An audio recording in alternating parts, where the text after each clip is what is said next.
សួស្តីបងប្អូនអរគ្នាចឹងឯថាមានបងប្អូនម្នាក់គាត់មានចម្ងល់ទៅលើដាក់ Photoshop បាទថាគាត់ចង់បានរូបរបស់យើងគឺនៅក្នុង shape ផងនៅលើ shape ផងអញ្ចឹងតើយើងទៅធ្វើដូចម្ដេចបាទតោះឥឡូវយើងចូលធ្វើទាំងអស់គ្នាចឹងខ្ញុំមានរូបមួយដែលយើងកាត់ background ហើយនៅមានកដាស់មួយខ្ញុំទាញមកដាក់នៅលើក្តារកាន់របស់យើងមកបាទចឹងខ្ញុំ convert វាទៅជា smart object មួយសិនបាទបន្ទាប់មកគឺយើងយក shape មកគូចឹងដើម្បីគូឲ្យមូលគឺយើងចុច shift ឲ្យជាប់មកឧទាហរណ៍ប៉ុណ្ណឹង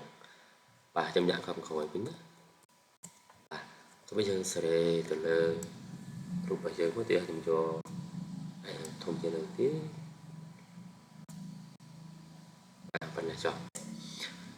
អញ្ចឹងយើងមកស្ដាំទៅលើ layer រូបរបស់យើងហើយយកពាក្យថា clipping បាទអញ្ចឹងវាចូលហើយប៉ុន្តែវាដាច់ក្បាលនេះណាបាទអញ្ចឹងខ្ញុំចង់ឲ្យចេញក្បាលមកវិញបាទអញ្ចឹងបងប្អូនអាច Ctrl J ទៅលើ layer រូបរបស់យើងមើលដើម្បីបន្ថែម layer រូបមួយទៀតអញ្ចឹងយើង add layer mask ទៅលើ layer ដែលយើងបានបន្ថែមមិញខាងលើនេះហើយយកនេះ layer mask មកបន្ទាប់មកខ្ញុំយកកន្លែង brush អញ្ចឹង brush នេះគឺបងប្អូនអាចយកកន្លែងហាត់ណា 100% ទៅដើម្បីយើងងាយស្រួលក្នុងការកាត់វាអញ្ចឹងយើងអាចយក brush ហ្នឹងមកលុបកន្លែងដែលយើងនៅពីខាងក្រៅ shape របស់យើងមកខ្ញុំយកប៉ុណ្ណាហើយអញ្ចឹងវាកាត់បានស្អាតទៅលើ